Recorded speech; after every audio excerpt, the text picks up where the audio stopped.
বেদাতীদের সাথে উঠা বসা করা, সেমিনার করা, ওয়াজ মাহফিল করা, বৈঠক করা, এসব বিষয় এগুলো করা যাবে। এই বিষয়ে ইসলাম কি বলে, ওলামায়ে কেরাম কি বলে, যে সময়তে তিনি ভাই, এটির উত্তর হচ্ছে আপনার দুই ধরনের। প্রথম হচ্ছে বেদাত, বেদাত কার। দ্বিতীয় নম্বর হচ্ছে কোন বেদাতীদের সাথে উঠা বসা করা যাবে। প্রথমে আমরা রাখতে পারি বেদাত কত প্রকার, এরপরে বেদাতি কোন বেদাতীদের সাথে উঠা বসা করা যাবে বা কোন বেদাতীদের সাথে করা যাবে, এই নিয়ে আলোচনা। দেখেন, বেদাত দুই প্রকার। একটা বেদাত হচ্ছে মুকাফফিরা, যেই বেদাতে মানুষকে কাফের বানিয়ে দেয়। দ্বিতীয় বেদাত হচ্ছে মুফাসসিকা, যেই বেদাতে মানুষকে ফাসিক বানিয়ে দেয়। মুহাদ্দিসিনে কেরামদের নিকটে এই বেদাতকে দুই ভাগে ভাগ করা হয়েছে, মুকাফফিরা আর মুফাসসিকা। এক বেদাত হচ্ছে এক বেদাতি কাফের, আর আরেক বেদাতি হচ্ছে ফাসিক। কাফের কারা? যেমন জাহামিয়ার আছে, যত যত ভ্রান্ত আকিদার 72 ফেরকা আছে, শিয়া আছে, রাফিদ, শিয়া, এদের সাথে না বসা, না তাদের থেকে পরামর্শ নেওয়া, না তাদের সাথে কোনো প্রোগ্রামে অ্যাটেন্ড করা, না কোথায় যাওয়া। কারণ জেনে শুনে যারা শিয়া তারা কাফের, তারা ইসলামের অনেক কিছু মানে, অস্বীকার করে, কোরআন মানে, মা আয়েশাকে রাদিয়াল্লাহু আনহাকে অপবিত্র মনে করে, তারা কোরআনকে আনকমপ্লিট মনে করে, তারা বুখারী হাদিস মানে না, মুসলিমের হাদিস মানে না, অর্থাৎ কুতুবুস সিত্তা, সহিহ বুখারী, মুসলিম, আবু দাউদ, তিরমিজি আছে, আমরা যে আহলুস সুন্নাহ ওয়াল জামাতের যে হাদিসের কিতাব সমূহ রয়েছে কোনোটাই তারা মানে না। সুতরাং হাদিস, বিশুদ্ধ হাদিসকে তারা মানে না, বরঞ্চ তারা হাদিস তৈরি করে করে ইসলামটাকে কলঙ্কিত করার চেষ্টা করেছে।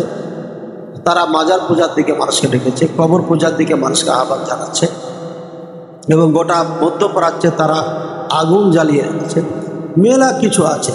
তো যা হোক, আকিদার দিক দিয়ে, আকিদা ইমানের দিক দিয়ে তারা মুসলিম নয়, কাফের। এই জন্য তাদেরকে পুরাপুরি আপনার ডিনাই করতে হবে, অ্যাভয়েড করে চলতে হবে। বাকি আমাদের যারা মুসলিম ভাই রয়েছেন, যারাকে আমরা আহলুস সুন্নাহ ওয়াল জামাত মনে করি, এদের মধ্যে কিছু ফাসিকি কাজ আছে, আবার কিছু শিরকি কাজ আছে। আমাদের দেশে, ভারত উপমহাদেশে কিছু মানুষ আছে মাজারে সিজদা করে, মাজারে মান্নত মানে, মাজারে টাকা দেয়, মোমবাতি দেয়, মাজার ওয়ালা আল্লাহ ওলি কিছু দিতে পারে, তার থেকে চায়। এরা মুশরিক। যেহেতু এরা মুশরিক, কাজিয়াদের নিয়ে আমাদের কথাই নেই, এবং তারা মুকাফফিরার একটা অন্তর্ভুক্ত। সুতরাং তাদের সাথে ওঠা বসা, সেমিনার করা আমাদের জন্য। এর বাকি থাকলো অন্যরা যারা বেদাত করে, মিলাদ করে, কিন্তু কিয়াম করে, কিন্তু সে আকিদা রাখে না যে আল্লাহ রাসূল সাল্লাল্লাহু আলাইহি ওয়াসাল্লাম হাজির আছে। এটা আকিদা রাখে না যে রাসূল সাল্লাল্লাহু আলাইহি ওয়াসাল্লাম গায়েব যায়। এমন আকিদা যারা রাখে না, যাদেরকে আপনি মুসলিম মনে করেন একবার, তাদের সাথে প্রয়োজন যতটুকু অতটুকু বসা। মজলিস যদি এমন হয় যে মুসলিম ইসলামের সাথে, যেমন রাসূলুল্লাহ সাল্লাল্লাহু আলাইহি ওয়াসাল্লামকে নেতৃত্ব করেছে ভারতে, এই সময় সকল মুসলিম এক জায়গায় হয়ে, এক প্ল্যাটফর্মে হয়ে তাদের প্রতিবাদ করা, এটা আমাদের অবশ্যই কর্তব্য, দায়িত্ব এবং করা উচিত। এখানে কোনো বেদাতি আর সালাফি খালাফি এটা দেখার কোনো বিষয় নাই। এখানে মুসলিম যারা, আমি যাকে মুসলমান মনে করি, তাদের সাথে এটা একাকার হয়ে কাজ করা উচিত, ঐক্যবদ্ধ হয়ে। ইসলামের বৃহত্তম স্বার্থে সবাই ঐক্যবদ্ধ হওয়া, এখানে এক প্ল্যাটফর্মে বসা, কথা বলা কোনো সমস্যা। তবে এমন যদি হয় যে মাহফিল দিয়েছেন, সেমিনার হয়েছে, দিচ্ছেন, আপনাকে প্রথমে দিয়ে দিচ্ছেন, তারপরে বক্তা, তারপরে বক্তা, লাস্ট বক্তা, প্রধান বক্তা হচ্ছে তাদের। আপনি যা বললেন, দাওয়াতি ক্ষেত্রে কারণে আপনি গেছেন, যা বলেছেন তারা আপনারটাকে প্রত্যাখ্যান করলো, উড্ড করে দিল, ডিনাই করলো, ওই মজলিস এমন যদি হয়ে যায়, তাহলে ওই মজলিসে না যাবে। এবং এমন কিছু বেদাত আছে যেগুলো আমরা বিরোধিতা করে থাকি। যেমন আমি এক সময় একটা মজলিসে গেছিলাম, আজানের মাত্র 1 মিনিট কি 1.5 মিনিট বাকি আছে, কি তারও কম বেশি একটু হবে বা কমও হতে পারে। কারণ আমি 2 তলা 3 তলা কি 4 তলা থেকে নামতে নামতে নিচে গেছে আজান দিয়েছে। তাহলে বোঝা গেল সময়টা খুব শর্ট, কম ছিল। তো ঘোষণা হলো যে এখন মোনাজাত হবে। তো মোনাজাতের হুজুর উঠে স্টেজে যাচ্ছেন, আমি ওনার সাথে সাথে উঠে আমিও বের হয়ে যে ভাই আমাকে আহ্বান জানিয়েছিলেন তাকে ইশারাতে সালাম দিয়ে চলে আসলাম। এমন মজলিসে যদি আমি বসে থাকি আর তাদের সঙ্গে সম্মিলিত মোনাজাতে অংশগ্রহণ করি, তাহলে পারে বিশ্ববাসীর কাছে যারা আমাদেরকে ভালোবাসেন, যারা দিনের ওপরে আছেন, তারা মনে করবে যে তার এটা কখনো কখনো করা যায়। সুতরাং এই সব মজলিসে না গিয়ে না যাওয়াটাই ভালো, যেতে না পারলে। যদি পরিস্থিতি এমন হয় যে যেতেই হবে তাহলে যাবেন, তবে বেদাত থেকে অবশ্যই পরেজ করতে হবে। বেদাত থেকে পরেজ করতে হবে, পারলে সেটাকে বাধা দিতে হবে কৌশলে, মজলিস শুরু হওয়ার আগেই যেমনটি না হয়। আর যদি জানেন যে হ্যাঁ হবে, তাহলে আগেই কোনো সময় একটু আগে 10 মিনিট আগে 5 মিনিট আগে বের হয়ে গেলেন, তাহলে কাউরে দৃষ্টি করতে হবে না।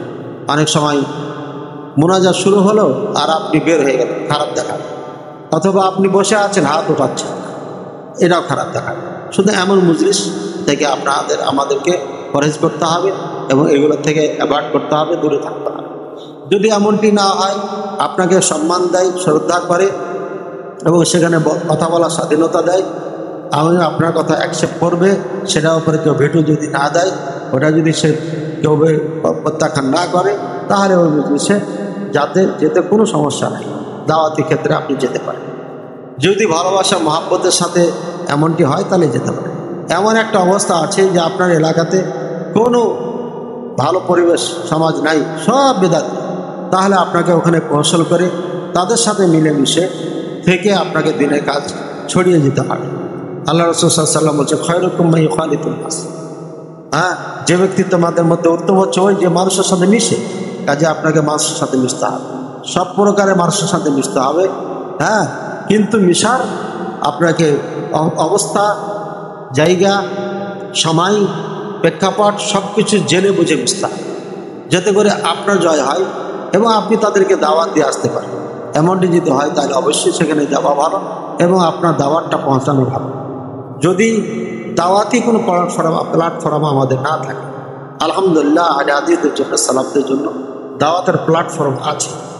আমরা যে কোনো জায়গাতে আমাদের পক্ষ থেকে একটা সেমিনার করতে পারি, দিনী ভাইদেরকে আমরা দাওয়াত দিতে পারি কলেজ ইউনিভার্সিটিতে। যদি আমরা এভাবে করি তাহলে বেশি ফলশ্রুত হবে এবং লাভবান হবে। আর যদি আমার সুযোগ না থাকে তাহলে অবশ্যই জায়গা বুঝে, সময় বুঝে, প্রেক্ষাপট বুঝে অংশগ্রহণ করা যাবে। প্রেক্ষাপট বুঝে, জায়গা বুঝে, সময় বুঝে অংশগ্রহণ থেকে বিরত থাকতে হবে।